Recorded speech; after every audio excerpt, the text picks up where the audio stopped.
It is Friday the 13th, ladies and gentlemen, and even though my birthday is in a mere 5 days, I still wish Jason Voorhees would walk through my door and I throw a little bit of hands with him like the black dude, but I end up losing the battle to death instead of watching a WWE program on a Friday night. So that means, welcome to your WWE SmackDown Live review. This is your boy, Mr. Starksign. Big dub. Jason, come knock my head off, bro. just come on. I like another Friday, another moment to where I feel as if my time was wasted. And it sent me into such a state of misery that I sat in my closet for 15 minutes and just went,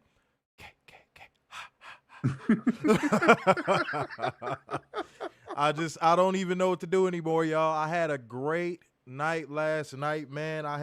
Warner, you gonna laugh at this. You're gonna be like, ooh, watch. So I can't help that I'm a real player. But I had two of my ladies by last night. One of them was cooking. Another one of them was helping me with Vegas. You know, it was windy as hell and it was rainy, but they was all in here with me and we were just loving and receiving. It was beautiful. I had a great night last night that went into the morning. That's a great thing to have. Yeah. And then I was like, I swear, right before one of them left, I said, fuck, today is the show day. I said it. Yeah. Because I remembered SmackDown. I said, God damn it. But you know what? Y'all make this feel much better to do.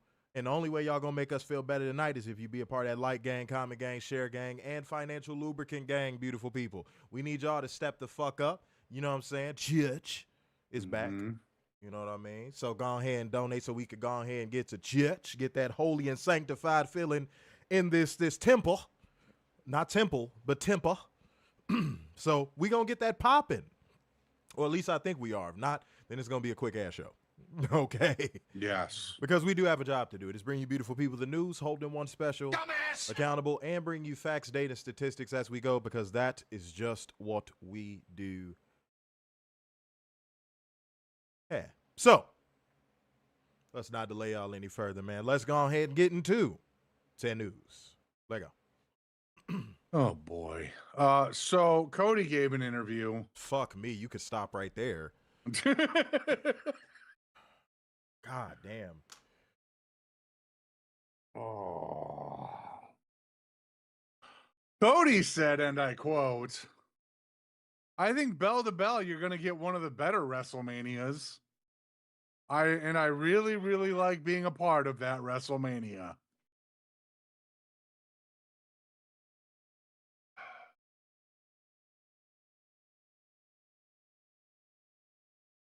You know,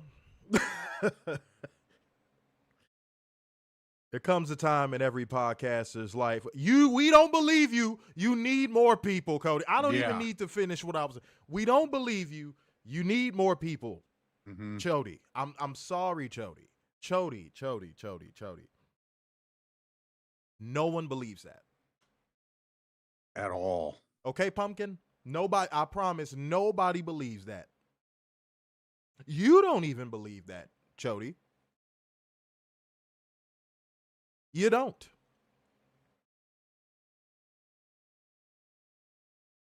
And the sad part about him saying that is, do you think he would be saying that in interviews if he didn't have the belt? Oops. Uh-oh. Did I say the quiet part loud? Now, somebody might say, what if he did the interview before he won the belt? Cody knew he was winning the belt within 2 damn weeks. Let's be fucking real. Otherwise, he'd be all around pouting on TV. I mean, seriously. Cody is a front-running, fake-ass, corporately created pussy. So anything that matches his narrative and his ego and the ecosystem he has created to surround himself and insulate himself from any legitimate criticism, of course he's going to say stuff like that. Of course Cody is going to say stuff like that. What else would you expect? That's like expecting your office douche to walk into work one day and tell everybody, all right, guys, I'm sorry. I've been terrible to you all. I'll make it up. That's like expecting somebody who comes home every day and whoops their girlfriend's ass to come home one day and be like, you know what, baby? I'm going to break my hands just to keep myself from throwing punches at you. It's not realistic, Cody. Cody, it's not realistic, homie.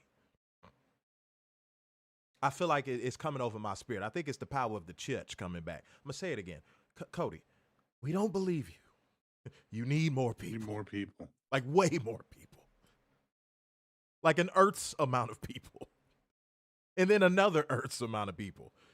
Then you need to go to another universe, find any signs of human life on that universe, and bring them back and create another Earth. And then you need those people too. And then you need a red stapler. Mm-hmm. And you know what that red stapler has to do? Bring people. You just, Cody, come on, man. Come on, dude. Come on, man. Come on, player. Well, wait, Warner, let's be fair. Hold on, wait a minute. I did say we're going to start giving the WWE fans an opportunity to speak their mind and say how they feel about things. So let's do it like this. Is there anyone in here that think Cody is right? Do they think there's some semblance of truth to what he said? See, now there we go. See, now, Warner, we're going to include them. Yes. That's right. You guys are in on the conversation. That's right. Werner looked like he finna say, get in my belly. Werner was an R&B singer in the 90s, and his name was R. Belly.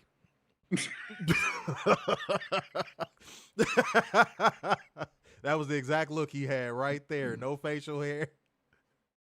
Give me that honey bun.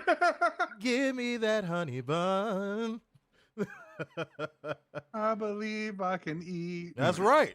That's right. That was the single. That was it, see? That was a single. I used to think that I could not eat more. Well, if I see it, then I can eat it.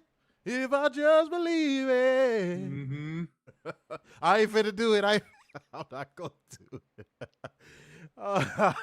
We having a good time already, God damn it. Shouts out to Werner and his R belly face. That was a good time in his life. Werner got paid in Slim Jims. For all of the records, to a Slim Jim. For all of the records he sold, Macho Man showed up to his listening party. Be a man, Hulk.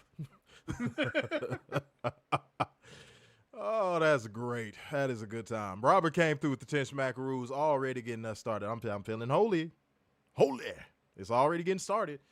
Said fees, it's tithes and offerings if you shall. Said only good thing to come out of tonight's show was .E getting behemoth tickets for April in Chicago.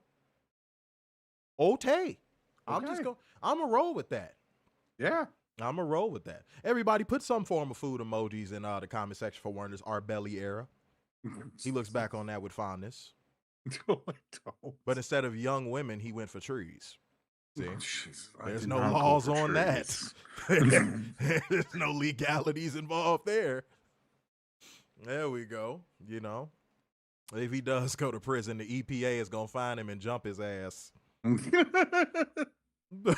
what's going to happen. I'm giving back to the earth. I even fucked the stumpy ones. I didn't discriminate. Damn, Jesus Christ. I don't even know what's going on right now. We having fun, y'all. I love y'all, no pause. Okay? Said crickets if Chody had no belt. Yeah, that's what I think is so funny about him even saying that in the interview. A lot of what he says is based upon how he's being treated at the moment. Now, some people might say that's normal for most humans, but like, is it? No. Is it? Like, have you ever gone into an environment where you wasn't comfortable and you just kind of was like, you know what, fuck it, I'm just going to be myself and whatever happens, happens. I think we all have. Do you see that with everybody else in WWE? No. Not really, no. I haven't seen it. Have you seen it? I haven't seen it. Do you see Do you what see that I in AEW? see? No. Dude, Cody is a virtue signaler. He is fake as hell. Everything that comes out of his mouth seems like it is to serve his own purpose. And I think we have all in this room, this church, if you shall, we've ran into people like that in our lives, man. We have. And if you say you haven't, why the fuck you lying? You're lying. You are lying. Shouts out to the MGM Grand because your ass is lying. Okay? I know the truth. He did not have backup singers, Mr. Grimmy. Oh, he did. It was two dudes in mayonnaise costumes. One of them didn't have a face cut out, so one of them died on stage from heat exhaustion. Warner said, "You work under my conditions. I'm our belly, damn it." It's okay. Yeah? We couldn't get the jar top open. These stage lights are so hot. Does Werner really care about me? I've supported him since he was just regular old R Belly. Doo-wopping on the corner in a cold Michigan night.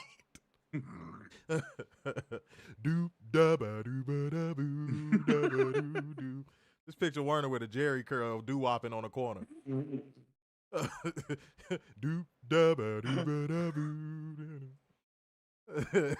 Someone's gonna turn that into a meme. Me with a Jerry curl. That's right. That's right. Well, because it happened. No, it didn't. Motherfuckers was dropping cheesecake in your cup instead of money.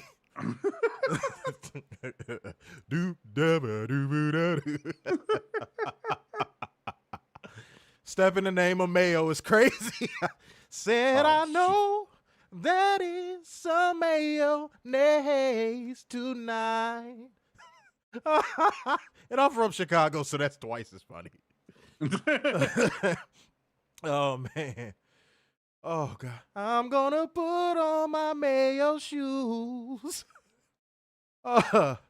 That's good. Shouts out to y'all, man. Mr. Mayhem came through with the one schmackaroo, man. Appreciate y'all. Appreciate y'all. Werner was killing backup singers. The Mayoettes. Who said the Mayoettes? Catherine? The Mayoettes is wild. That's wild. So you saying he killed the women in the costumes? That's crazy. But Robert came through with Fastmaker said, "Sorry for the typo. I was laughing as I was typing." That's cool. Yeah, that's fine. As long as people having a good time. I see the food emojis. Thank you. I see a couple of y'all put healthy food and a couple of y'all put some fat shit in there. Robert is That's so confusing. Robert is one of the fat people. It is 10:31 at night, and this motherfucker put pancake emojis. He was his taste buds don't know what they want at any time. That motherfucker put pancake emojis at 10 o'clock at fucking night. Okay, shouts out to you, man. Shouts out to you. But where we at? Hold on, let me see something. Real quick. Hold on. We had 28 people, 23 likes. Let's get this to at least 25 likes. And we are at 16 schmackaroos on the super chats. You know what? Tonight I'm going to be a little bit ambitious. Let's go ahead and hit for 50. F-I-F-Y. 50. Let's get to 50. I think it's possible. I think we can do it. But I will say the next donation we get, we are going to church. We ain't been to the early service in a minute, though. Werner look like Gillette, the best a man can get. That motherfucker look like a walking Gillette commercial. You know when they do the zoom in on the motherfucker face and shit? It now has double chin coverage. Oh, shut up. Oh, with the extra 17 blades. That's right. Extra 17 blades. You go fillet your fucking face off, dickhead. We call this our Wolverine razor. Right. It also gets your ingrown hairs as well. Oh, you gonna get that ingrown hair, all right. You gonna dig it from the inside. That's what's gonna fucking happen. Said I get my stamps sell in a few days. I'll get y'all super for the R Belly and the Mayo West new single, Feeling Fat and Free. Hey, get it popping. Oh, get it popping. Get it pop. I'm trying to tell you, it's a thing. He's gonna make a comeback. The new album is coming out. No, it's not. It's gonna be called Mayonnaise and Repose. It's gonna be. It's gonna be hot. It's gonna be hot in the streets. Warner knows it. I know it. I would say Sports Illustrated knows it, but unfortunately, masculine, chiseled face, awkward, untalented bitch coined that first. Yeah. Okay. All right. Now, if we are done with our own whimsical balance that we're trying to bring to the show because we don't want to think about SmackDown, we have to get into a portion of the show that even our belly cannot penetrate. So if you know a portion of the show is coming up because you bought every single R Belly album that came out, I'm going to tell your listening ass anyway. It is time for us to hold one special accountable. It is time for Drone Accountability. Let go. This is from Twitter. Ah! Oh, boy. That wasn't on my label, Catherine. I don't know. That motherfucker that came out on Dairy Queen Records. That was not on. That was not. That shit came out on Vanilla Bean Ice Cream Records. Well, now the new album. The new, yeah. The new album. The new album is gonna come out on Neapolitan Records. Go ahead, Warner.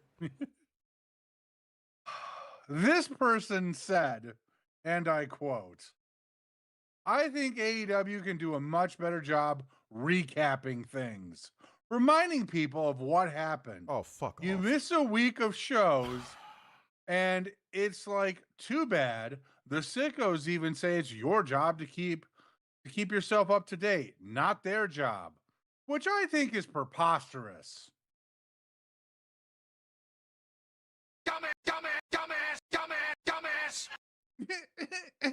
I know, right? I know, right? I fucking know, right? Oh my God, dude. Jesus. Bruh. Y'all drones are so fucking whiny. Y'all fed walkers are so fucking whiny. Y'all never have this smoke for the, y'all are so fucking whiny. Warren, if you miss an episode of your favorite television show and it's on Netflix, what are you going to go do? I'm going to go watch it. Wow.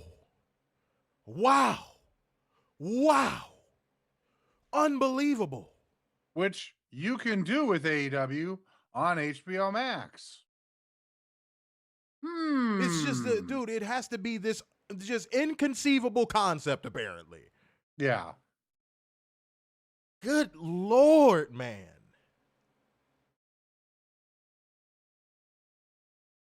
There's not a real AEW fan that is running around saying, you know what this show needs? More recaps. Like, give me a fucking knife. Y'all do stop. Fucking stop. Y'all are just wimpy kitty baby whiners. Every single opportunity y'all get, y'all can't nitpick how good the product is right now. So they're like, we're going to find something. And they keep recycling material. This is something I brought up 2 years ago on this show. When drones run out of material, they just rebrand and recycle old material. Mm-hmm. Like, before you know it, we going to be back to, AEW doesn't have stories. They're going to find some way to remix that again. Mm-hmm. Sheesh ka fucking beesh. I mean, Lord. Hey, Warner, have you ever noticed this? It's never a solution. It's always a complaint. Yes. There's never solutions because they don't know how to create a solution. Like, for an audience and a fan base that dictates nothing with their own product that they consume and enjoy, they sure want to dictate the terms and conditions of other products that they claim they don't. That doesn't make sense. That does not make sense, you fucking drones and you fucking fed walkers. I'm balling my fist up, low-key, because I swear, if one of y'all was talking like that in front of me, I'd probably put my fucking hands on y'all collar and tell you to shut the fuck up. Why do you want to dictate the terms of a product you claim you don't watch?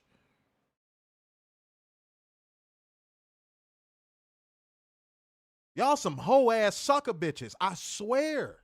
Well, actually, since we're WWE fans, we control the industry, so what we say goes. Motherfucker, you don't even have control over your own sex life. You fucking incel. Y'all don't control nothing. You want me to tell you the only thing WWE fans control, again, this is why WWE needs to die. The only thing they control is a narrative. But here's the funny part, Warner. Watch this. It's never any narratives about WWE. It's all historically. It's always narratives about other promotions. Yeah.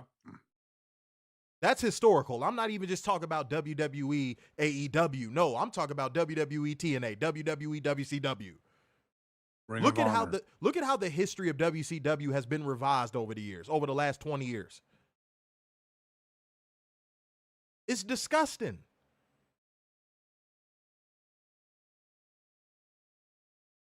We don't watch that slop. We don't watch that outlaw indie mud show. We don't watch that. We don't watch that.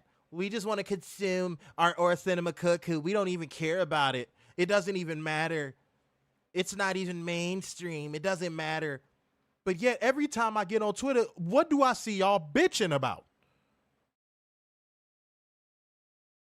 Triple H and his booking. No, if anything, it's the opposite. That's what they should be complaining about. No, you stated what they should be complaining about. Man, if you don't aim that sniper rifle and calibrate it in the direction of the target it needs to hit,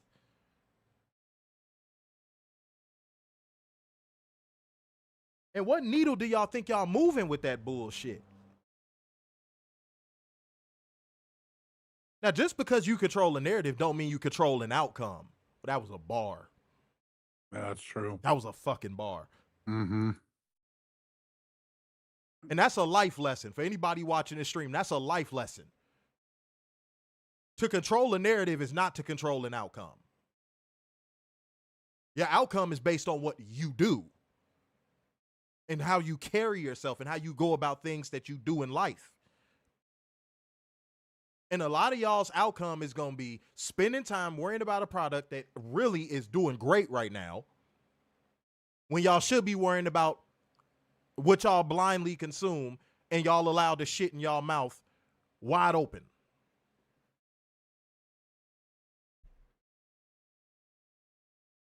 If we gonna talk, let's talk real talk. The day y'all motherfuckers gotta actually point in the direction of WWE and take aim at it, y'all gonna be like that scene in any movie ever where the person is hesitant to pull the trigger on someone they love, even though they know they have to. Y'all probably gonna drop the gun. The clip probably gonna fall out the bottom. And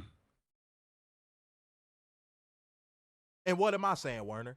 We've already seen the clip drop out the bottom. After the pandemic, these WWE fans came back as docile as ever. The clip has already fell out the bottom. WWE is now in position to put them out of their misery. Yep. Straight up, man. It's disgusting. That shit is, that man, while it is low-hanging fruit, it's also a drone accountability y'all need to hear, because that's really how they think. Yeah. Unbelievable. That facts, it was his fault. No, it was his fault. No, it was their fault. Yeah, dude, that's how they roll. That's how they roll, man. What? No. No. I saw, no, hell no. All right, I'm going to read a couple more, man, and then I'm going to get into mine, y'all. Yeah, Xavier said HBO Max is right there, dude. Jeez, like, exactly, man. Exactly. Now, if you sprinkle in about 4 or 5 recaps throughout the show, cool. That's fine. But what these people are asking for is not that, Werner. They're not asking for that. No. They're asking for right after the commercial break. Then something happens with a backstage talking segment, then another recap. Then something happens with another talking segment, then another recap. Then a 5-minute wrestling match, and then another recap. They want it to become WWE. I watched TNA go through this from the very beginning. You want to know who turned TNA into WWE Light twice? Not once. Not once. Because you can't revise history, drones. You want to know who turned TNA into WWE Light 2 times? WWE fans. Yeah. I think that Ultimate X match is stupid.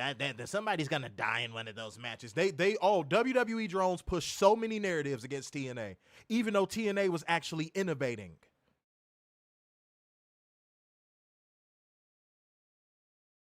The actual stars of the business wanted to be there.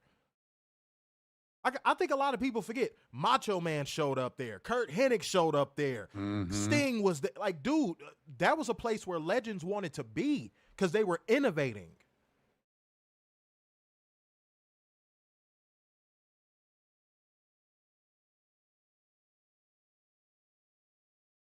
You had an infusion of young, new talent and the older guys in the industry. You had new match types. And WWE fans are vehemently against anything that is different. Yeah. If WWE fans could grab different by the throat and rip it out, they would. Because they like their wrestling corporate, sanitized, and formulaic. Anything that deviates from that pattern, they don't want it.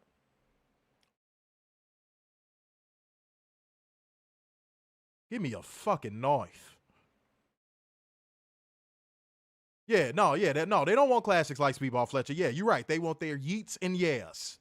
And wow. That's all they want, dude. That's all they come to those arenas for. That's the only thing they come to the arenas for. Otherwise, they're sitting on their hands. Man, y'all better stop playing, bro. Like, they keep trying to pull the wool over people's eyes, and it's not working. All right, now, Werner, I kind of got a wimpy kitty baby whiner one, too. It's time for me to hold one special. Dumbass! Accountable. Okay. Now, I'm really not going to cite this person because this person is so goddamn flip-floppy, but they did pull out facts, data, statistics, so I guess we're doing facts, data, statistics right now. Ooh.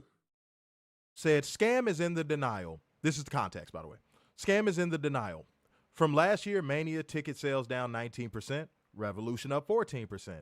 Same buildings for each from a year ago. Collision just did its 2 best viewer numbers for shows opposite a WWE plea and an NXT plea since 2023 each in the last 2 weeks.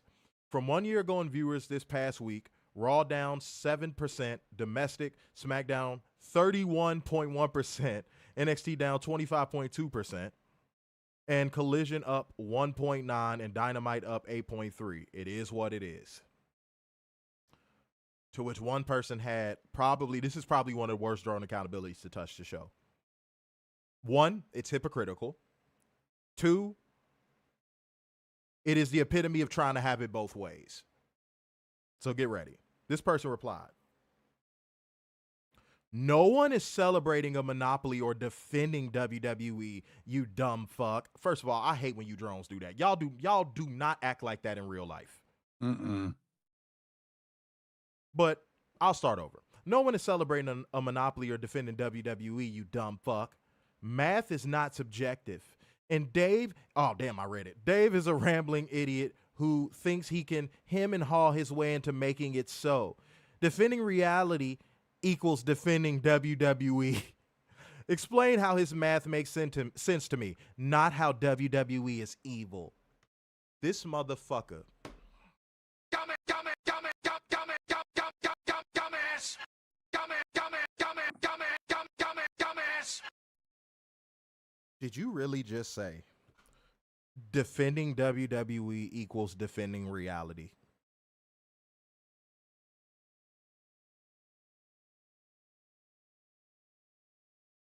Did this person really say defending WWE is defending reality? And then, wait, the next thing, the most important point of all, who started the numbers discourse in professional wrestling? What fan base? Let's stop the fucking presses for 3 goddamn seconds, ladies and gentlemen. Who started numbers discourse in professional wrestling? That would be WWE.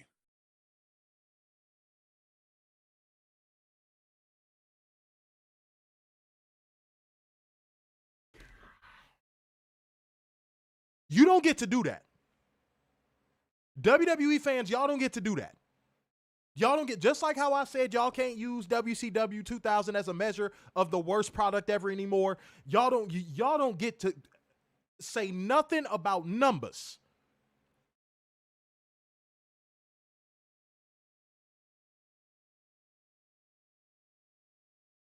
And then my last point, you're arguing actual statistics and data.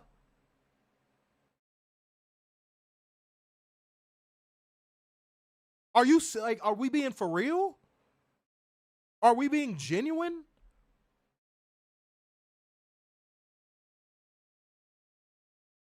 No, like, dead ass. Deceased booty. Are we being for real, Werner? Yeah, because if it doesn't fit his narrative, that data doesn't matter. That data is a lie. Like when WWE was cooking the books and was saying all these fake ass attendance numbers before WrestleTix and all these people came around, Werner, did they have a problem with it? No. Did they have a problem with fake numbers at that point? No, they didn't. No. So what? What? Hey, whoever you are, dude, you know these numbers are accessible, right? See, this is what WWE being a monopoly for so long has done to the brains of the average wrestling fan. That when they hear something that's factual, that is outside of the WWE realm of kiss our ass and do nothing else, they can't process and or comprehend it.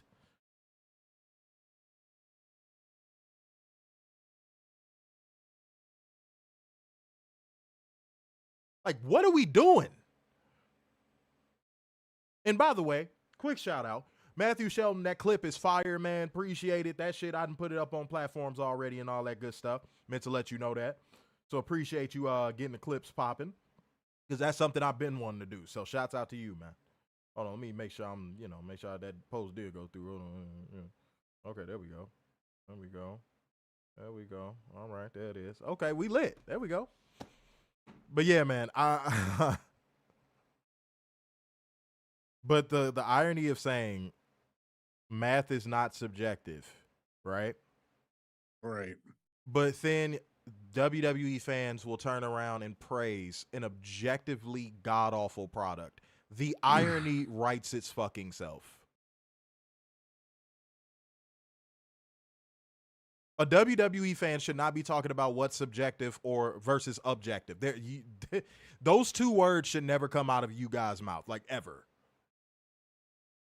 Because you can't observe objectively that WWE is a terrible product, but you want to tell people what's subjective and what's not.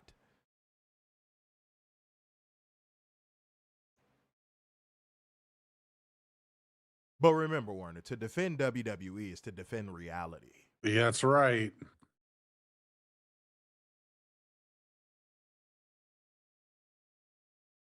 I would ask, is this where we are? But I'm not even going to ask that because, yes, this is exactly where the pen has dropped on professional wrestling discourse. And who do we have to thank for this, guys? Let's see if everybody in here has been keeping. Who do we have to thank for takes like that? Oh, and they threw a hissy fit about Meltzer being the Dynamite like me and Werner both predicted. Yeah. I'm shocked it wasn't more. If I'm being honest, I'm really shocked it wasn't more of a blowback. To keep it a whole being with y'all. All right, make sure people ain't blowing my shit up again. Oh my god. Okay. Yep. Y'all got it. WWE drones. Y'all got it.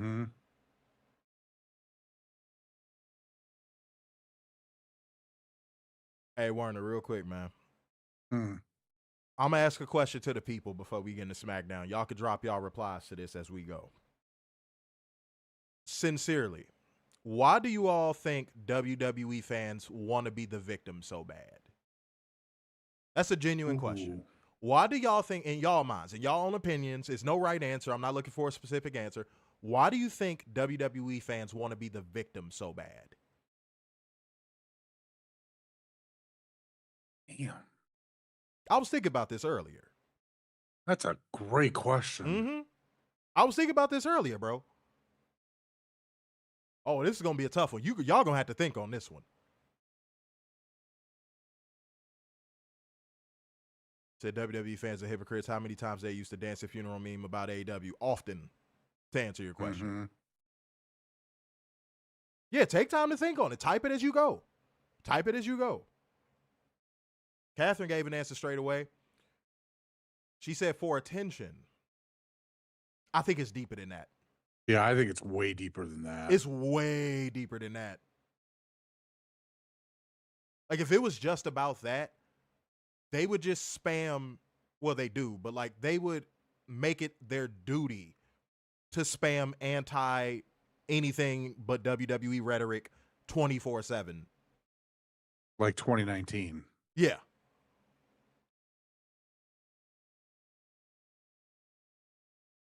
Says so the people calling out the BS can be called the bullies.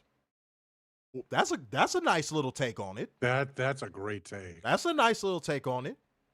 I like that. That got some layers to it. That's a nice little take right there. Matthew Shell said deep down inside, they know the product is ass and it's reflective to be the victim. See, that's my take on it. I've said that on the show before. That's my take on it. I really think it is a gigantic deflection tactic. A deflection and projection tactic. I think it's both.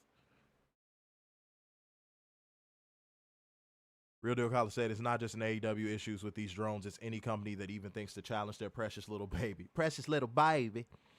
We, no matter new promotion, now promotion with AEW or any new future challenging promotion. Promotion, as he put. Promotion. Steve Butler, I feel like you got to go, pause. You got to go a little bit deeper than what you said, but I think you're on the right path. Said they can't handle change. I'll pause again. I would go deeper with that, though.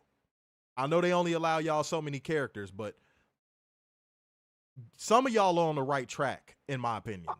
I kind of want to piggyback off of that and say I don't think they can handle the war. Like, if there is another wrestling war, like a real one, like what we had in the 90s. Okay.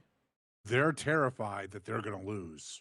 And they know they're going to lose. Okay. Oh, that's okay. Okay. Because who's to say 10 years from now, we're not in a...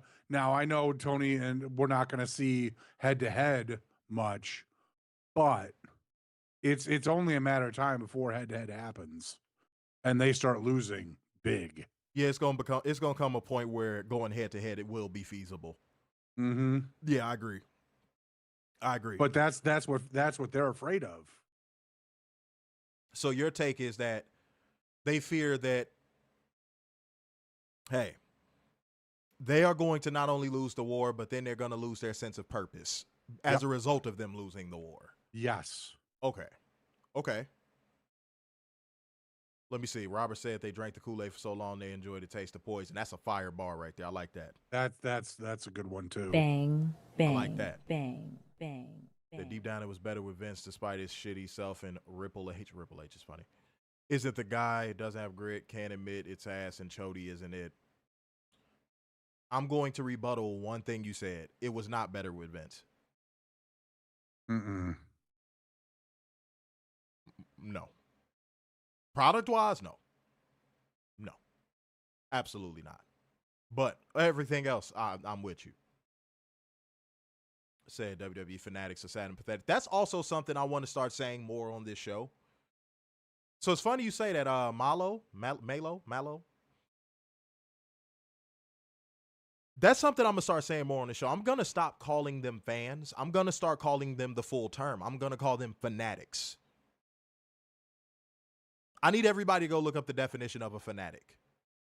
And there's a great movie with John Travolta. It went really under the radar called, I think it's called Fanatic. It is a phenomenal fucking movie. That's how WWE fans actually are. Go watch that movie. I'm giving y'all some homework. You'll enjoy it. Sit down with your girlfriend, your wife, or sit down by yourself, whatever you do. Watch that movie. That is a great movie. I might fuck around and rewatch that after I get off the stream. But yeah. So yeah, I'm going to definitely start calling them fanatics on this show. Because I feel like the connotation behind fans versus fanatics is positive versus negative. Yeah. They've been told their whole lives only WWE is good. They also fear change and choice. So a couple of y'all just got they fear change, they fear different kind of, narrative towards the entire situation. Again, I think that's an aspect of it, but I don't think that's the whole pie. I think that's an aspect of it. I just don't think that's the whole pie. Said deep down. Yeah, Miguel, that's my take. That's my take. Again, that's what I think. Said WWE fans became the nice guy who can't admit they lost to the asshole with charisma. Oh, shit. Bang, bang, bang.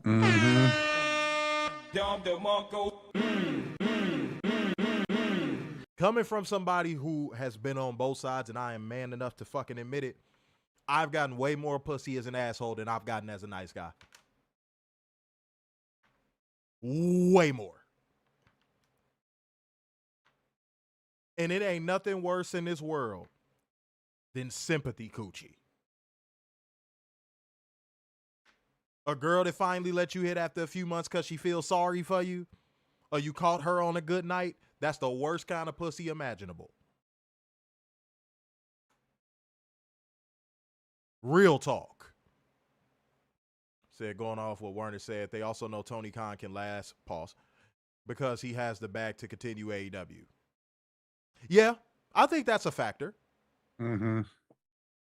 I think them feeling like, God, why won't they just go away?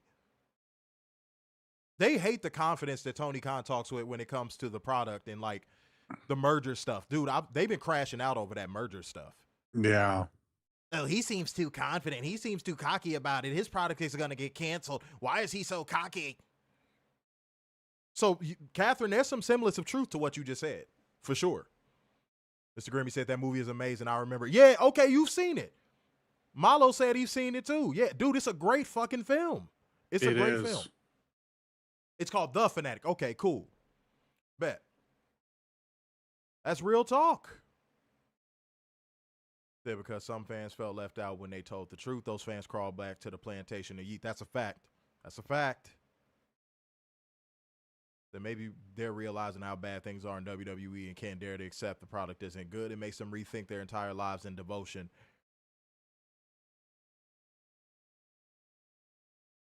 I'm going to add something to what you just said. They can't afford the price tag of their own devotion right now. Mm-hmm. Let me say that again. They can't afford the price tag of their own devotion. The average WWE fan cannot afford the price tag of their devotion to the company. They can't.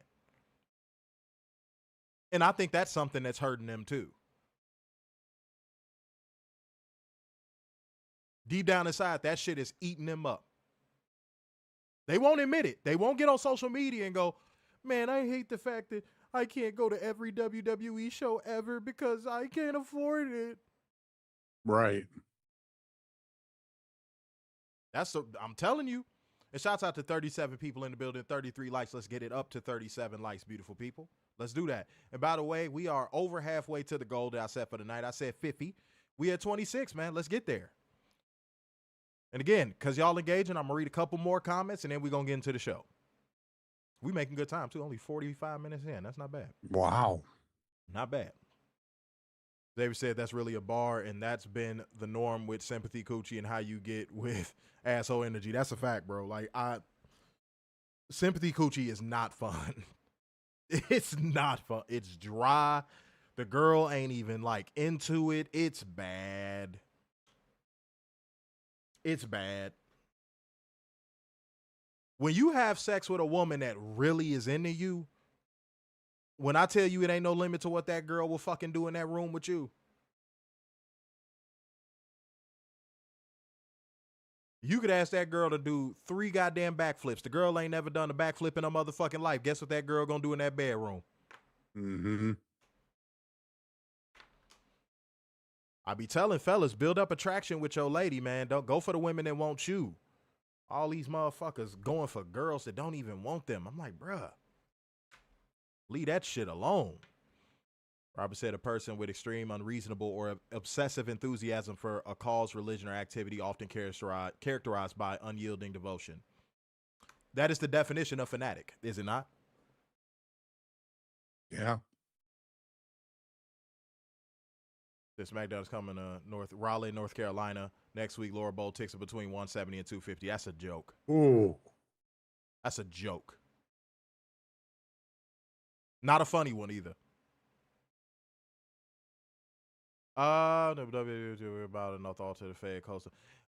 So everything surrounding WWE right now feels very cultish. So yeah, no, that doesn't surprise me.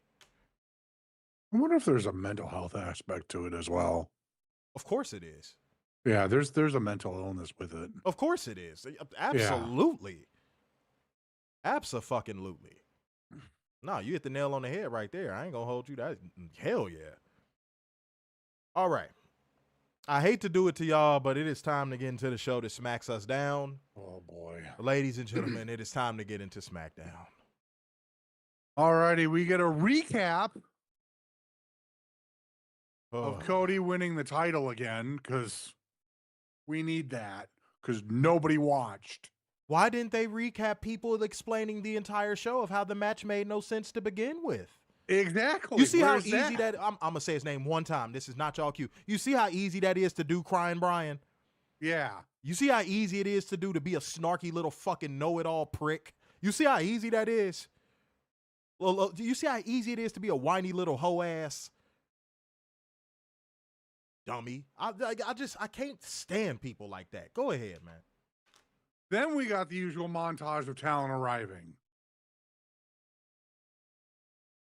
To which then Drew McIntyre cut everything off, had to get on the fucking announcer desk going, I'm Drew McIntyre. I'm unhappy. This went wrong. Everything's wrong. I quit. There it is. I was finna say, you finna piss me off if you finna drag this out.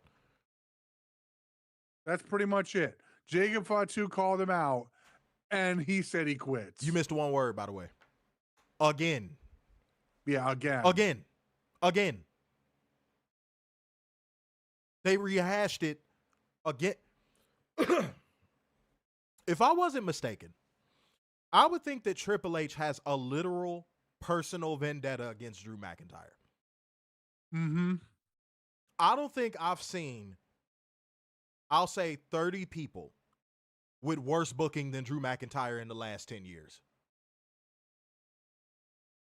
I can't say I've seen 30 more people with worse booking than Drew McIntyre. Drew McIntyre looks like he could beat most of the people on that roster in a shoot fight in seconds. And you got him bitching and bitching out every time that camera is pointed in his direction and that red light is on. But as long as you get a sword and The Rock shows up and offers you some fucking pie. And a sword. I said sword. But fucking, I can't do it, man. I can't do it. I can't. It's, I know what y'all gonna say because we say it all the time. He signed on the dotted line. But you know when you feel a little bit of sorrow for a motherfucker, when you just like, damn, man, even with that, they still deserve better than that. That's how I feel about Drew McIntyre at this point.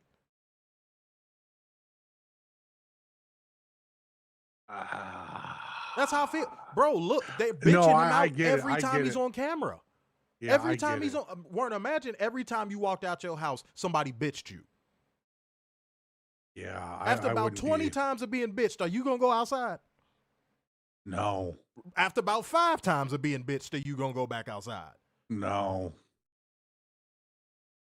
Bro, after that first time of being bitched, you might be like, okay, it might have been a bad day. That person might have caught me slipping.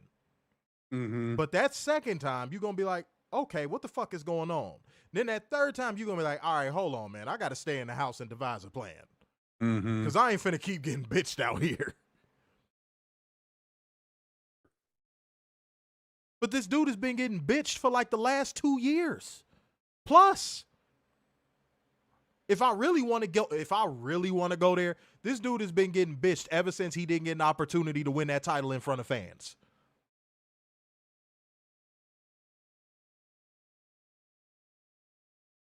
Said he needs to come back with blonde hair and a neck tattoo. Maybe he'll get booked better. That's funny. That's fucking funny. Oh, and Highlander, don't say that. You want me to tell you why you shouldn't say that? That's been WWE fans' built-in excuse for why his booking has been terrible. Yeah. Oh, he's going to shoot a movie. That's the only reason why. That's the only reason why he's being booked so bad. Because he's going to film a movie. How does that explain the last 5 years? How does that explain the last 5 years? Yeah, I mean, he was booked perfectly during the pandemic. I bet you that, Warren, I bet money they ain't got an answer to that one. Yeah. How does that explain the last 5 years?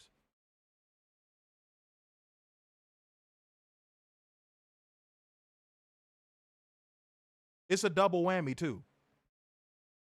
He's either bitching or getting bitched, or both. Yeah. In this segment, it was both. As we proceed. Mm-hmm.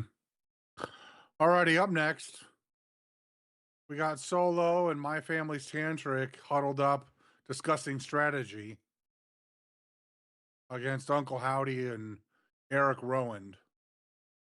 Solo wanted Tama the Tonga to keep the lantern. He wanted Tama the Tonga. Tama the Tonga to keep watch over that lantern and guard it with his life. What the hell? Oh my God. No. Then as they're walking away, Shinsuke shows up. Solo returns and goes, "Stay away from my family." Dog, he walked up like the abusive boyfriend. Mm-hmm. All these male wrestlers are acting like women. All of them. All of them. Doesn't matter what show. It's Raw or SmackDown. Probably NXT too.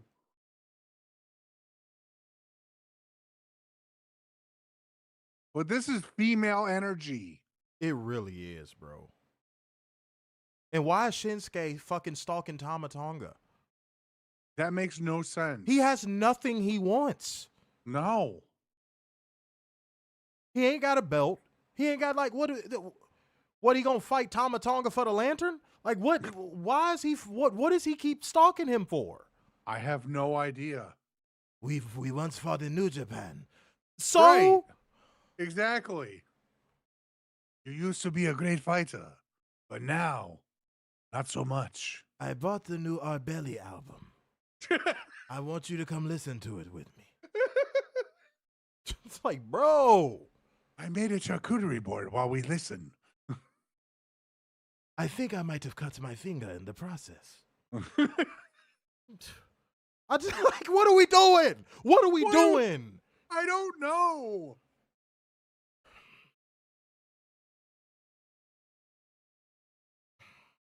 Alrighty.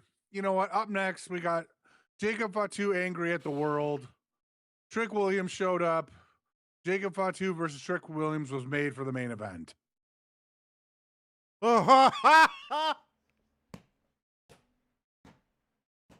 Robert said, I go surfing with Rick Boogs. What the hell? Oh my God, no way.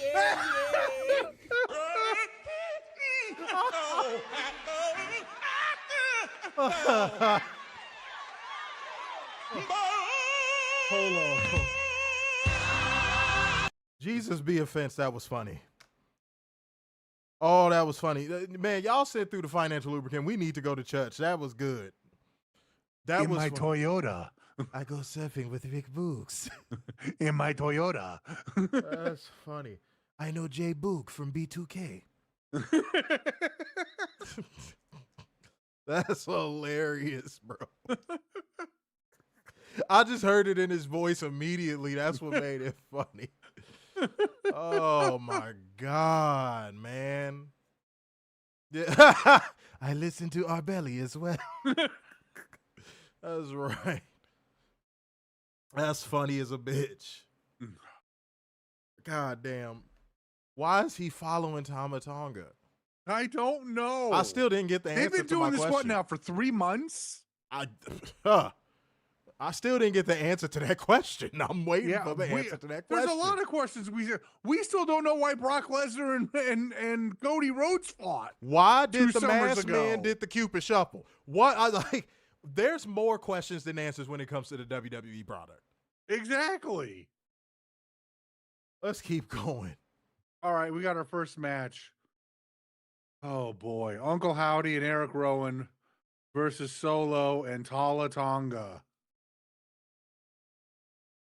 B2K and Nick Cannon.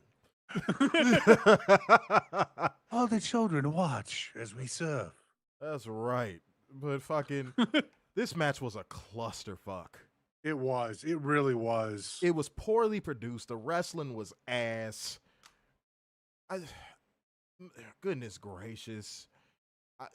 I don't got words, y'all. I don't have words. But who won? Let's keep going. Uncle Howdy and Eric won. It didn't really matter because after the match, they still don't have the fucking lantern. Dude, he had the lantern for like 5 seconds flat. And Tama Tonga just fucking hits him with a fucking exposed blade. Because that for damn sure ain't no hidden blade. No. He hits him with the fucking exposed blade, and they just get the fucking lantern back. Fuck, Werner. Holy fucking shit. Fuck you. Oh, fuck you. Welcome to week 2 of Road Dogless Creative. Just remember that.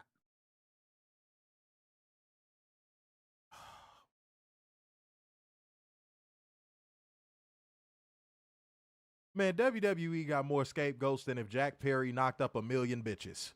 That's true.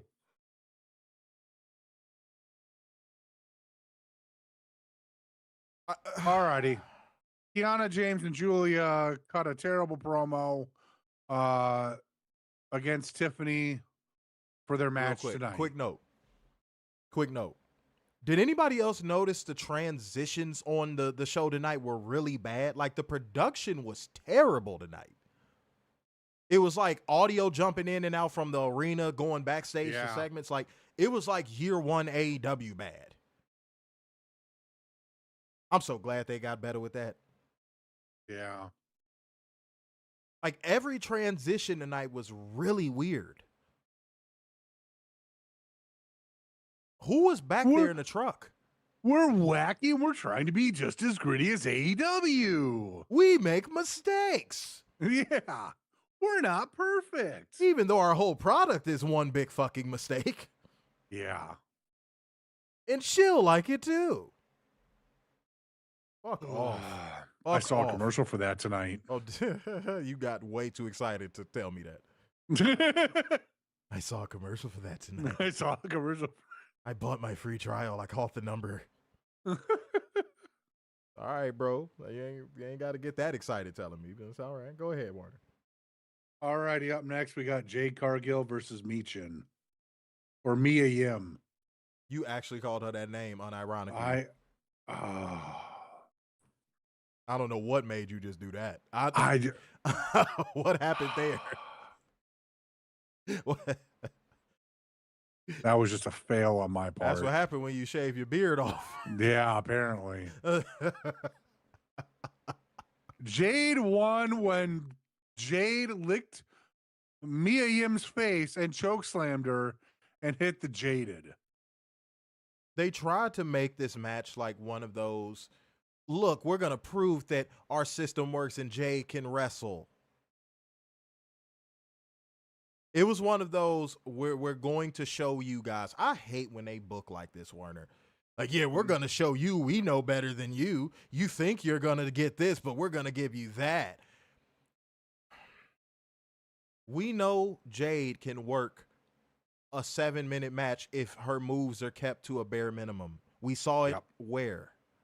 AEW. That's not new.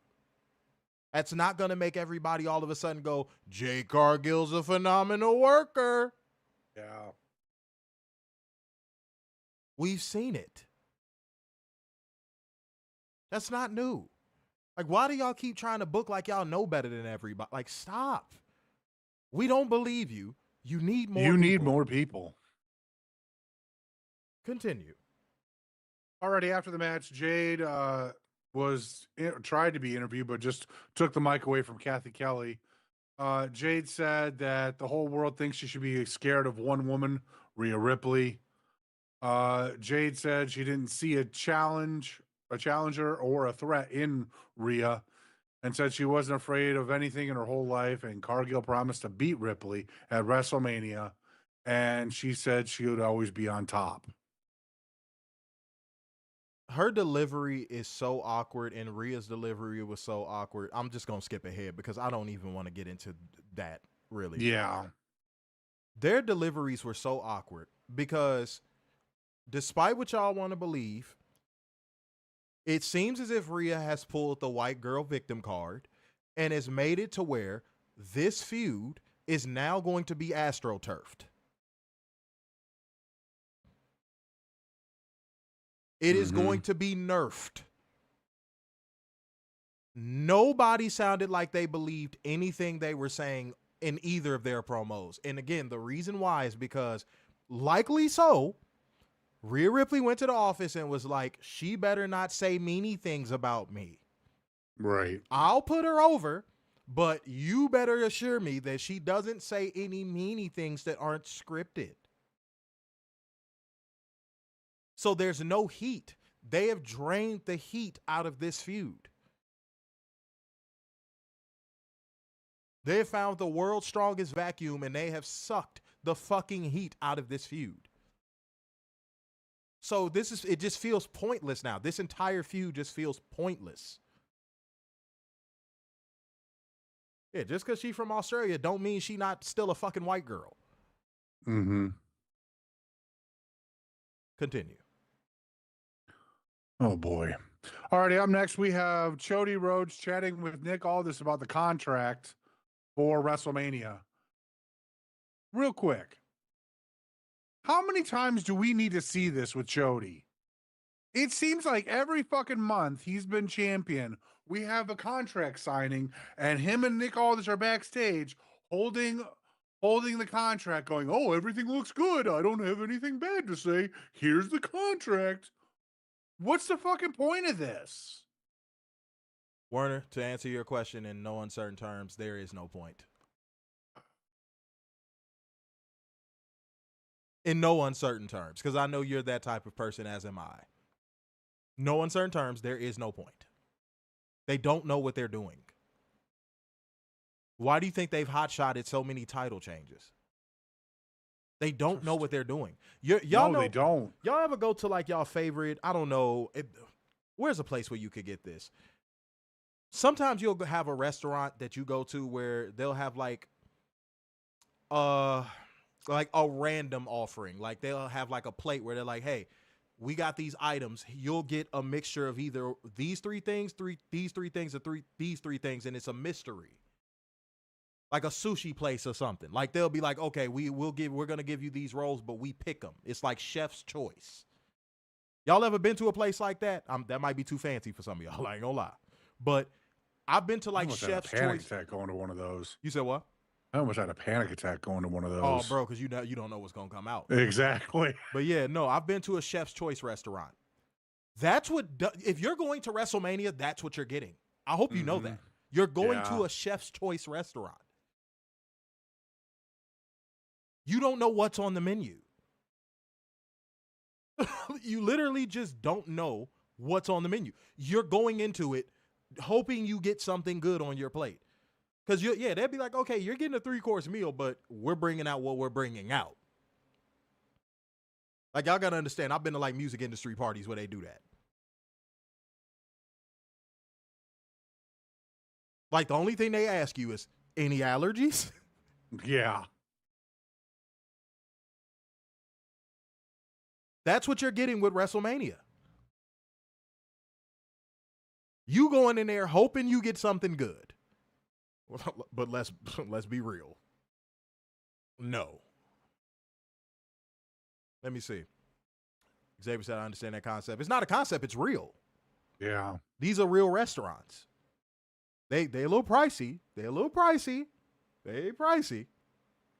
That's that type of restaurant. You only take a girl that you love this girl. Y'all done had a whole bunch of sex, sloppy sex.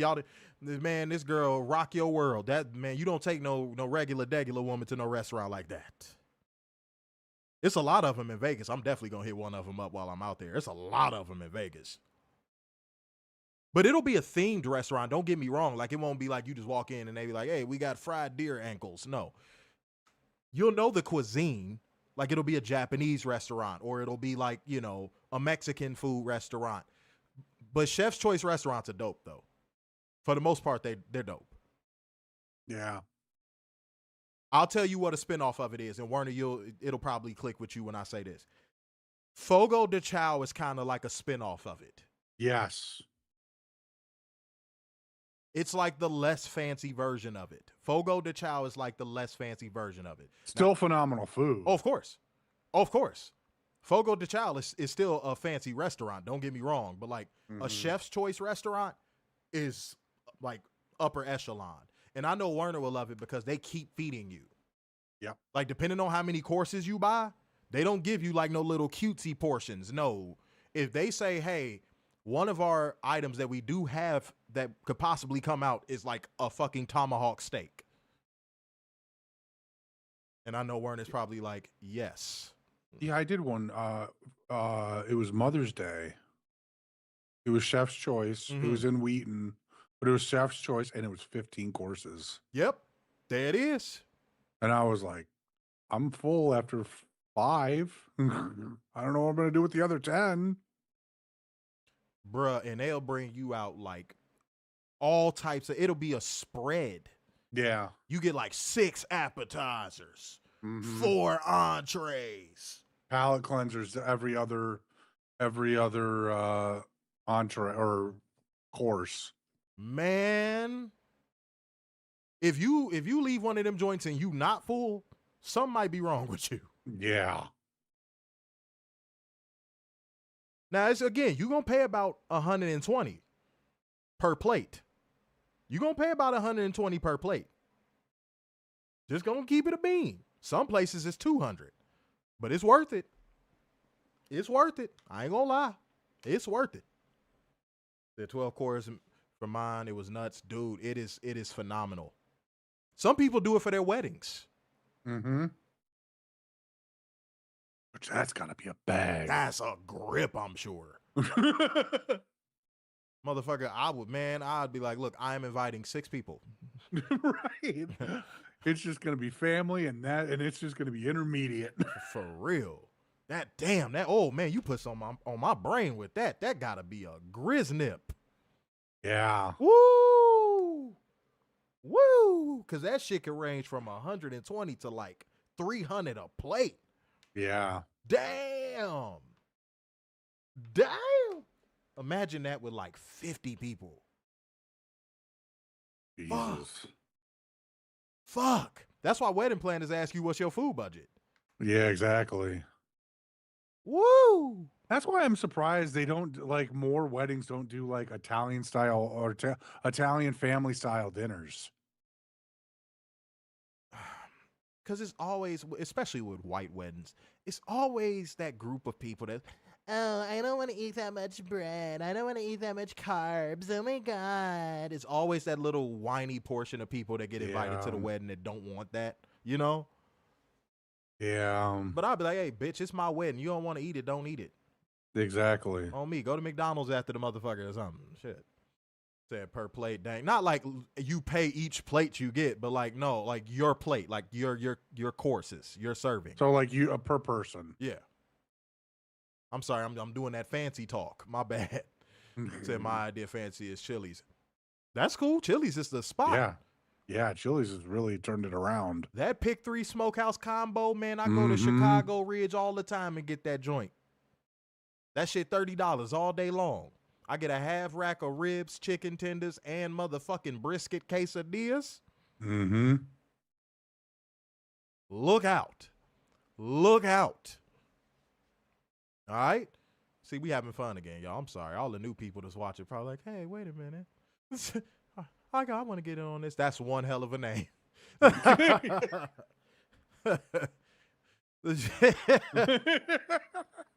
I'm going to call his ass the Squire. There you go. The Squire. Said my idea fancy is Fat Burger. Shouts out to Fat Burger. There we go. Fat Burger is the lick too. Yeah, our belly sponsor was Chili's in his prime. Warner's Our Belly sung the jingle. Exactly. That's right, you know. But he said, I must be slathered in barbecue sauce in the studio butt naked in order to perform it. That was Warner's demands. Don't you laugh. Don't you laugh. And he said he demanded it must be painted on him with brushes. Otherwise, he was not going to perform. And y'all know what he performed. I want my baby back, baby back, baby back, baby back, baby back, baby back. Chili's baby back ribs. Our bellies baby back ribs. Y'all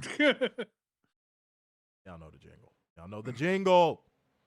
Ted Squire is in the building. No, shout out to all the new people watching. And shout out to Playback Gang. I know y'all in here. Say which barbecue sauce, Sweet Baby Ray's. Hey, let me tell you something. Sweet Baby Ray's was a staple in my family for barbecues. Until Famous Dave's decided to put their sauces in the store. Mm-hmm. Then it was over. Yeah, I love Famous Dave's. Famous Dave's barbecue sauce is so goddamn good. Jack Daniels has been really stepping up their game. I mean, they're a little pricey. I ain't had that joint yet. Jack Daniels got a sauce? Oh, yeah. Yeah, it's in little glass bottle. Well, 16-ounce glass bottles. Oh, you're gonna have to send me a link to that when we get off the stream. Will do. Yeah, I'm gonna pull up on that. I'm going to the grocery store tomorrow. Yeah. All right. Fuck. All right, let's keep going. I'm finna go get that. Go ahead. Yeah. All righty. After all this left, Sami Zayn tried to profess his love again to Cody Rhodes and failed miserably. And Cody said, I don't need you to look up to me. Look towards my belt. Okay. Sami Zayn threw a little hissy fit. Let's Werner. I'm about to take a page out your book, homie. Why is everybody acting like his O's? Why is everybody acting like his O's? Sammy sounded like a bitch. Mm-hmm. I'm not even kidding. And then Cody, WWE is pushing Cody as a babyface, correct? Yes. That look at the belt line was that of a what? A bitch. No, a heel, but yes, that too. Yeah. Of a heel. I'm going to go back to what I said a second ago. They don't know what they're doing. No. That was a heel line.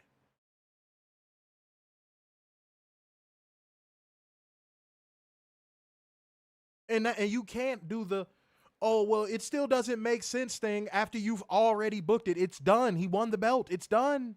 Yeah. It's done. You booked it. It's done. So why did this promo even happen? Exactly.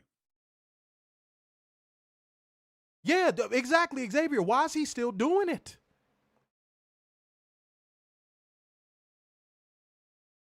It doesn't even make sense to do now. King Ron Jeremy, the Wicked, is funny. But say Sami Zayn is so whiny. Man, don't get me started, bro. Yeah. Say used to Jack Daniels sauce to marinate meat. I'm gonna pause. Yeah, I'm gonna give. I'll send you links after the stream. Man, I'm gonna give that a go. I ain't gonna hold you. I'm up on Stubbs. I've had Stubbs before. I'm gonna tell Stubbs you is good. I'm gonna tell you what I don't like about Stubbs though. Like otherwise I would use it more consistently. It's a little too smoky for me. Yeah. I can see where you're going. I like my barbecue sauce a little bit diabetic. I do. I'm one of those people. I like my barbecue sauce a little bit diabetic. Now, if they fresh off the grill ribs, okay, I don't mind a little smokiness in the sauce. Mm-hmm. But like a chain restaurant or like anything like that, nah, man, diabetic. I want the sweetest sauce you got. Pause if necessary. Pause. Said I'm supposed to cheer for this Sammy guy. No. No. Cheer for AEW. No. You should have just slowly raised an AEW shirt when you said that. No, just cheer for this. Seriously, no. He there's nothing redeemable. Nothing. No. He looks like a fucking homeless bum. Mm-hmm. He whines like a fucking sissy bitch all the goddamn time. Why are you getting things and I'm not? Mm-hmm. And then every time he goes out there, all of a sudden he gets Superman booking. There's nothing to like. So no, the answer is no. Go ahead. No, I agree with you. So as Sammy threw his little temper tantrum, Aleister Black and Zelina showed up. And Aleister asked, Are you just upset that you can't get what you want?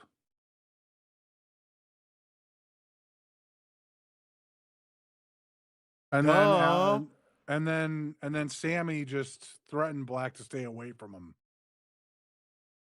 What does this do? Not a damn thing. Not a damn thing. And Zelina, I'm gonna need you to pick an identity. Last year you was acting like Mercedes. This year you acting like Liv Morgan. Like what's going on? Like when I heard the laugh, I was like, oh God, is that Liv? Yeah, that's what I thought too. Let's wrap this show up. I'm sorry. Like now I'm getting to that point where I can't. Alrighty, we then go to Mia Yim nursing her wounds with B-Fab as Rhea's trying to have a chat. Mia Yim went heel, basically. With no explanation. None whatsoever. With like zero explanation. And if there was an explanation, it wasn't a good one. No.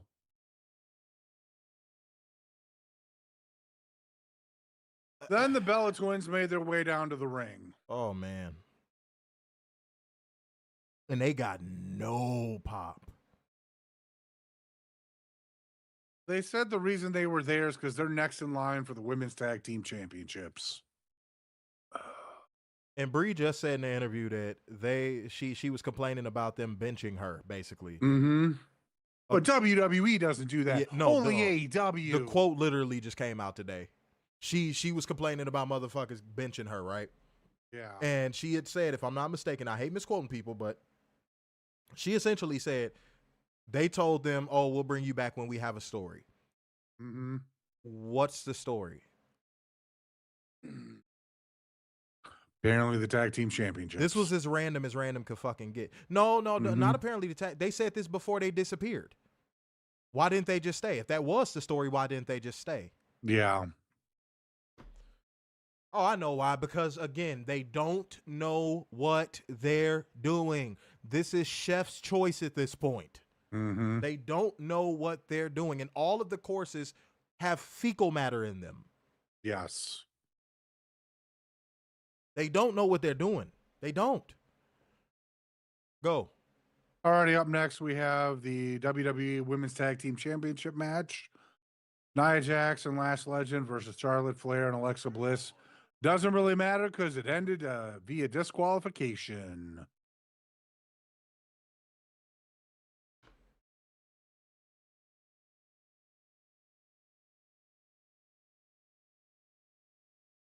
Match was terrible. It was. I was just waiting for you to fucking say something. Yeah, match was got fucking nothing. terrible. I don't got nothing on this. I just have nothing at all. Yeah. Alrighty, up next. Better women's division, the best women's division in wrestling. Man, gone. Get out of my face with that horse shit. Go.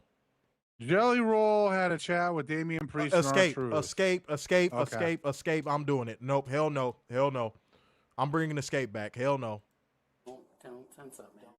Don't tense up, man. All right, I'm skipping Charlotte Flair and the Bella Twins.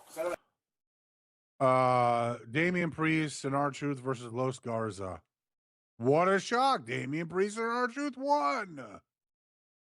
But and also again, here we go. Best tag division in pro wrestling. Fraction is going to take over tag team wrestling across the globe. These are actual talking points that Drones had not even a year ago. Mm-hmm. Hey, bruh. Homie could have been Ben Carter in AEW and been on his way to being the next damn possible Jeff Hardy. But instead, he went to WWE to be Nathan Frazier. And look at where that got him. He could have had a TNT title run by now. That's possibly not the dude. That's not the place to be anymore. No. I don't know why wrestlers think that. It's not the place to fucking be. Proceed. Already up next, WWE has decided that they're going to slow burn Alex Shelley and Chris Sabin breaking up because of Johnny Gargano. But apparently next week, Sabin told Shelley that they have a tag team match against Fraxium. They are so released. They are so released. Pause if necessary. They out of there, dog. They feuding with damn Fraxium. Pause. And if they lose, it's gonna be even worse. Yeah. Yeah, wait. Xavier said, that's what you get for listening to Seth. Yeah, man. He would probably be killing it right now in AEW.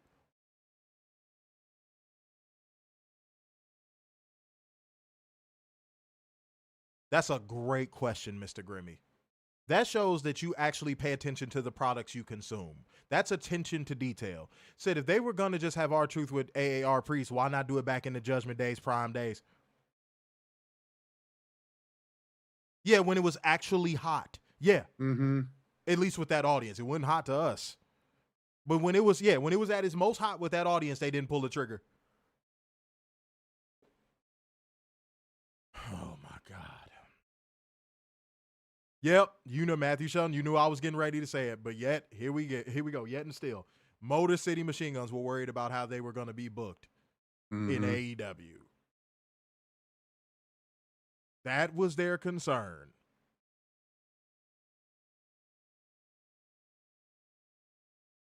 Danhausen cursed the Miz. Hi, Samantha. How you doing, beloved? Hi, Samantha. Miz TV, I'm escaping. Man, hold on. Give me a second to get to the damn thing first. Because last time he was just like, all right, so yeah. All right, here we go. Don't tense up, man. Don't tense up, man. Miz TV was a joke. We're going to talk through the damn clip again. Go ahead, man. Miz TV was a joke. We're escaping. Oh, no. One thing we can't skip. Y'all, I'm not even kidding. This is not a joke. This actually happened.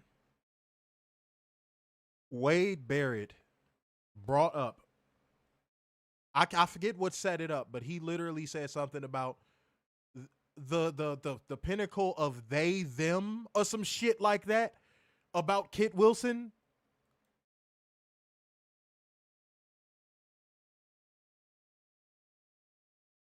Y'all, I damn near lost my mind.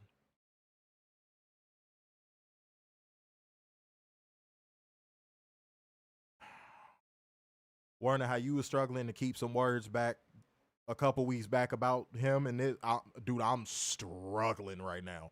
Why do you think I wanted to escape Miz TV? I'm struggling right now. I can't say anything with Cooper Flag. Bruh. I can't. I just can't. Man, I had to just catch myself. But this flaming Cooper Flag shit has to stop. Mm-hmm. Yesterday. I cannot with this shit, dude. No. And wait, and then I'm gonna get this next part. Watch this. You want to know what they go to right after this? Apollo Crews and Beef Stroganoff in the most infomercial way possible, going, wow, did you see how Miz got walloped there? Yeah.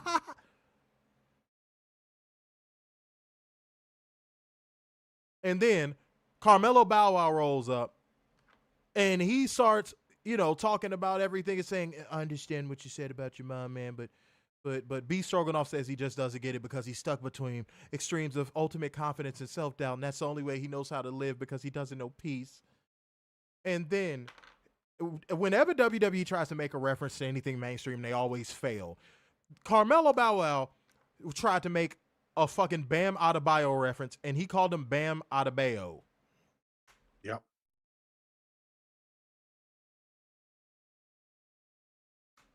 Dude, I swear this company and failure are best friends. They kick it with each other 24/7. This company and failure are like this. These motherfuckers are close like nuts to thighs on a hot day.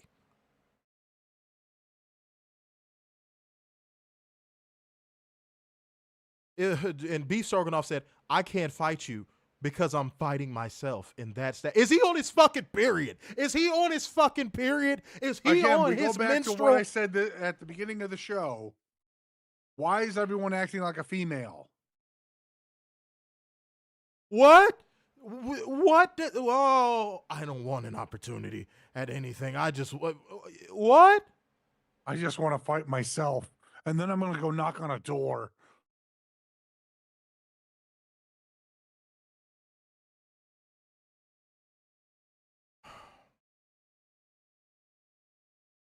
Go.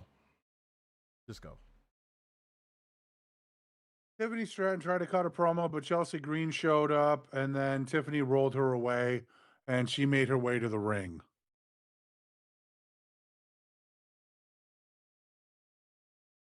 Danhausen mentioned that The Miz is still cursed. Dude, I give it until the Raw after Mania before people are tired of this shit. Mm-hmm. Already up next. They're enjoying it now to stick it to AEW fans. That it's all performative. Yep. I'm gonna leave it there. It's performative. Go ahead. No, I agree. I completely agree. Already up next, we got Tiffany Stratton versus Kiana James. No shock. Tiffany won with the prettiest moonsault ever. Slow, terrible. No one cared. And Kiana James eats another fucking loss. Yep. That I keep telling you, don't organically get over in the ring, on the microphone, anything like that. It's sad that should be your goal in WWE. Wait until they choose you. If you are in WWE right now, that is your best bet. That is your hope. You better hope someone chooses you. Because if you get over on your own with anything, mic work, in-ring work, anything, and social media builds a buzz for you, you will be shot down. Yeah, said it was a botch fest too. Yes. Real quick, I saw a funny comment. Said, Art Belly, will you challenge Jelly Roll for the IC title in 2027? Yeah. Said Art Belly versus Jelly Roll would be more entertaining than WrestleMania. It would. It would. At least he would sing his entrance. Only if the title just falls to me like Otis with the Money in the Bank. Werner, can we fucking not? Can we fucking not? God, that's like the Dark Ages. Can we fucking not? Can Baron Corbin come back and kill Aleister Black and Rey Mysterio again? Still ain't got no explanation for that shit either. No, he didn't. Go, man. Oh, God. Trick Williams was getting ready, and Sami Zayn showed up, tried to have bass in his voice. Why all of a sudden he got bass in his voice with the black dude? I don't know.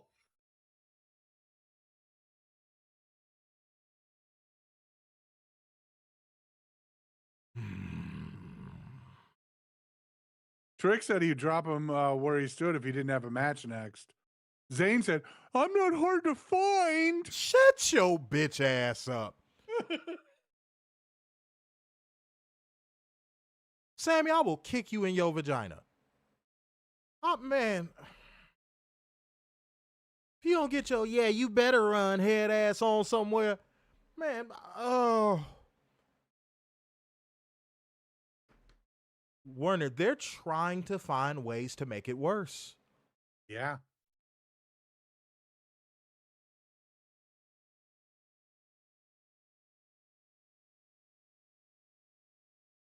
Alrighty. Last match of the night. Thank you, Jesus. Jacob Fatu versus Trick Williams. Trick Williams won thanks to Drew McIntyre attacking Jacob Fatu. What was the point of running the opening segment? Exactly. What was the point of saying, I quit? Why not just have him be an aggressive heel and attack everyone that fucked him over? Why not have him beat fucking Nick Aldis to a bloody pulp? Why not have him fucking cost Jacob Fatu the match in an aggressive way? Why, like, dude, Drew McIntyre cannot be that hard to book.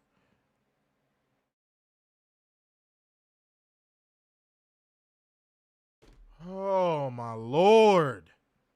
This product just, dude, if it didn't insist upon itself at all times, it would still find a way to insist upon itself. This product is a black fucking hole. Yeah, and it's not getting any better.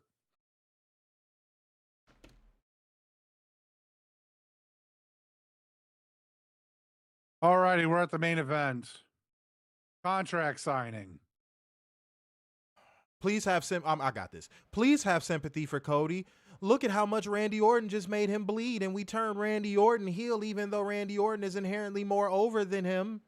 Yeah. Please feel bad for Cody. Look at how much blood he's dripping. Please, please. Randy Orton's a diabolical heel. You gotta love Cody for another year now. We gotta get another finish the storyline out of him. Please feel sorry for him. Look at the blood. What about the cheerings? Look at the Jason Jordan. He's our quarterback. Don't hurt our quarterback. That's all it was. How they booked Randy Orton in this segment is how Drew McIntyre should be booked. And watch this, WWE. Guess what? You can do both at the same time. Yeah. Uh-oh. Oops. Wow.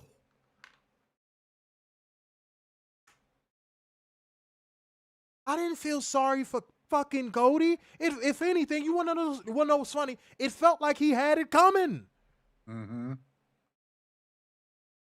Did anybody else come away from it with that feeling?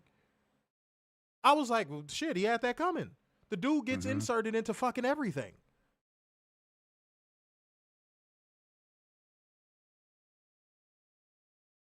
Dude, why would I feel bad for the overdog?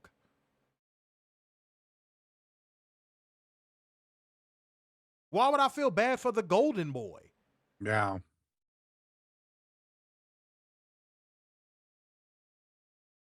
The dude literally got handed a title shot that he shouldn't have been. And they tried to be the smartest person in the room. I think you missed this. They tried to be the smartest people in the room. They tried to basically give off the explanation. Well, the reason why I did what I did is because you cost Cody so many times. So therefore, I put him in a situation to cost you. And the one moment he did, he beat you. I'm like, that doesn't make sense. You're not a heel general manager. That doesn't make sense. You know what the thing that needs to die? Tweening. No more tweeners. Bro, Defined roles. if he Heel or baby. if he There should be no tweeners. if he was QB1, he would have still won those matches. Yes. Even in spite of Drew McIntyre interfere, he would have still won those matches because he's QB1. Yeah. He's the man. He's the guy. He defied all the odds and won the match. Yeah, y'all did it with Cena. Yeah. Did it with Roman. That was their excuse for their nonsensical booking. Well, I did it because you did it.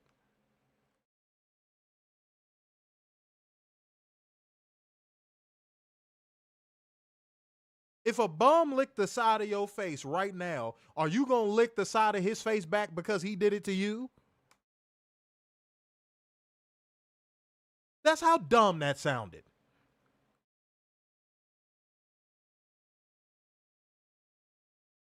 Cody won fair. Oh, God. But the circumstances of the match even happening were not.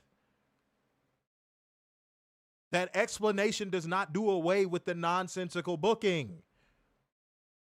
And I know there's going to be a lot of people that go, oh, come on, man, you got to give credit where credit's due. That segment was executed well. Yeah, on Randy's behalf, yeah. Randy did a great job. Mm-hmm. Randy killed this segment. He did a great job.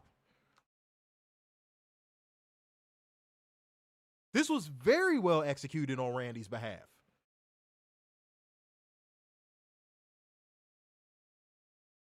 And I honestly believe that if he had ever went to AEW, that's what I feel like we would get. What we saw right there, that's what I think we would get. But now here's the problem. Even though I did like Randy's execution in that segment, here's the problem. Where do you go from here? That was a go home segment. That was a go home segment. Yeah, that was a go home segment. Where do you go from here?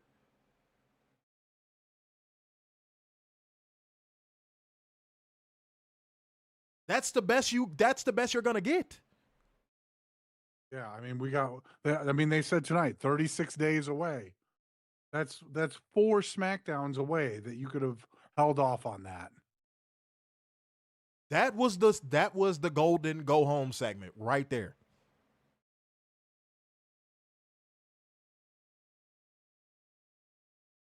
Said, I don't know if you heard it, but fans were chanting AEW. Really? I didn't catch that. I did not catch that. That's funny. That's funny. I didn't know AEW had fair walkers. Yeah, neither did I. Learn something new. Wow. Really? Wow. Okay. Where were they tonight? Phoenix. You got to think Phoenix just got that really dope ass double or nothing. Yeah. And they were just there for a really hot Dynamite too. Mm-hmm. That they would probably have Randy and Cody brawling into WrestleMania after tonight's show. I know that, but what I'm telling you is that was the Golden Goose segment. What we saw tonight was the one. Yeah, next week you're gonna get, why, Randy? Why? Why would you do this? We've been friends for 20 plus years. Like Billie Jean wouldn't have hit the same if he dropped it in 01. Mm-hmm. That's what they did. They dropped Billie Jean in 01. Now what? I know they ain't got nothing better than that. I know for a fact they have nothing better than that.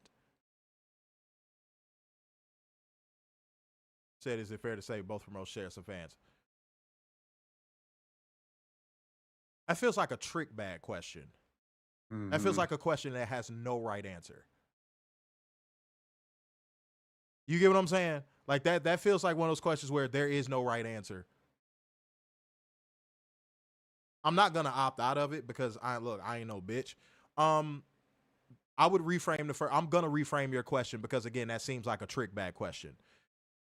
It is feasible to believe that WWE fans in their narratives and their social status within the realm of pro wrestling far outweigh the opinions of fans of any other promotion, including AEW, meaning I highly doubt that the market share of fans between WWE and AEW is a solid pipeline. There's no. So to answer your question, no, I don't think there's a pipeline between WWE and AEW fans. No. No. If it is one, it's very fractured.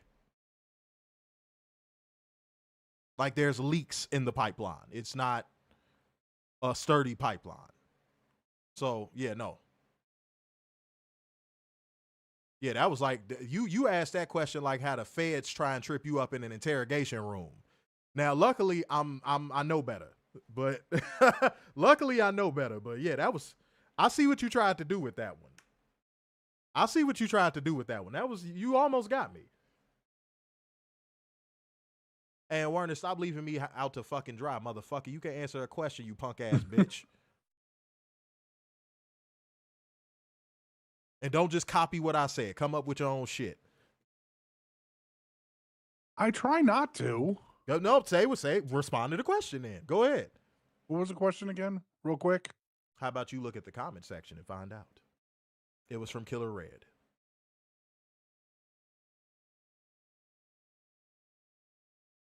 No, I ain't finna let him plead the fifth. That's what he loves doing. I don't buy that. I don't buy that they share some fans. No. I will say like WWE will go hate watch AEW. Yeah, that's probably the closest I would get. Yeah. Yeah, and I would be shocked to see AEW fans showing up for WWE programming. They considering don't have a reason to. Right, they don't have a reason to, and one, it's expensive. Yeah, I heard WWE 2K26 is a giant money grab, but all 2K games are a giant money grab. Why are people acting so surprised, by the way? Yeah. People are like, oh, I can't believe they did that. Oh, my God. Oh, ringside pass. It's so expensive. I'm like, dude, it's 2K and it's WWE combined. Greed? Duh, motherfucker. Mm-hmm. Rate, -10, no moment. I meant to say that. -10, no moment. Clear the air. I'm actually going to deviate tonight. Prayers up to the referee from OVW, Dallas Edwards. Yeah. There was a nasty situation, and it was handled so fucking poorly.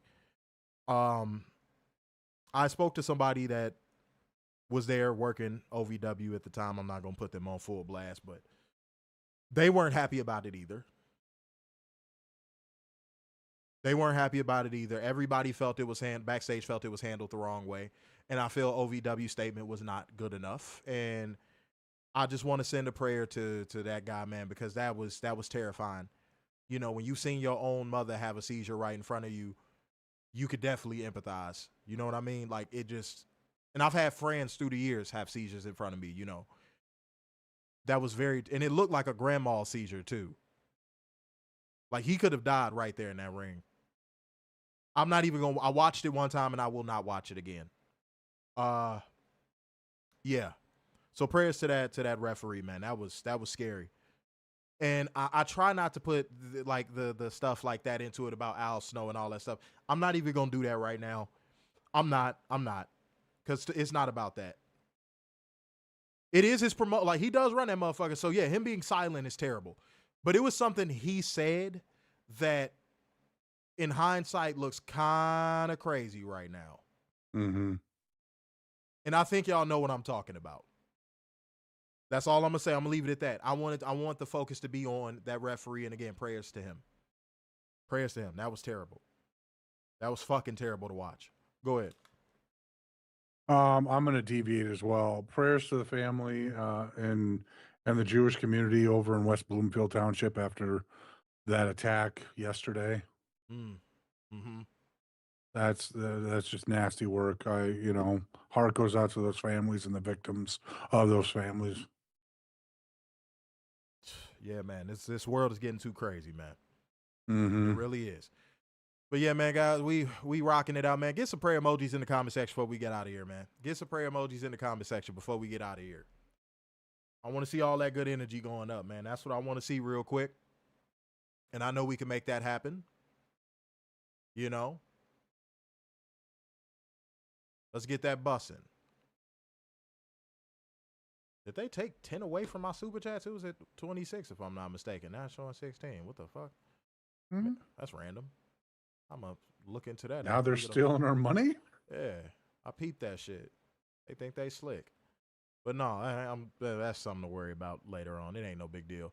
All right, y'all. Well, we finna get up out of here. So therefore, going once, going twice, and so to the man with the braids in his hair. So, sign off yet again. It's the epitome of black excellence, the king of dimes, or just your boy, Mr. Stark, saying. The beginning of hope worldwide, the mistimes, and the cute sixes, and the internal pessimist, Big Dub. Peace out, y'all. See you Sunday. Hell yeah.